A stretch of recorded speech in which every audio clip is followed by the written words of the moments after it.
Welcome to Sweet Life Beat Life. We hope this video helps. You begin by eliminating easy causes.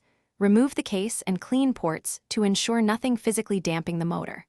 Once done, open settings right arrow sound and vibration and cycle vibration intensity. This rules out software toggles. Then boot into safe mode and run the hardware test or Samsung members diagnostics to confirm whether the vibration motor responds without third-party apps. If the motor works in diagnostics, you focus on app or system conflicts. If it doesn't, you now address both software residue and possible physical faults. First, clear the system cache and recovery mode and uninstall any apps added right before vibration started failing. This removes corrupt temp files and app conflicts. Next, if you can safely open the phone, check the motor connector seating and any battery swelling that could press on components.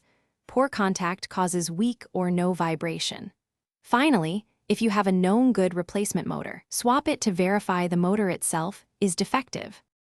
You finish by securing data and confirming results. Back up your phone, then perform a factory reset to rule out stubborn firmware corruption. Once done, test vibration before reinstalling apps. Afterwards, apply system updates one at a time and test after each to spot regression. If vibration still fails, escalate. Contact Samsung service or an authorized repair shop and provide the diagnostic steps you ran plus model and serial. This speeds warranty or paid repair decisions. One tip: note intermittent behavior and exact tests to help technicians.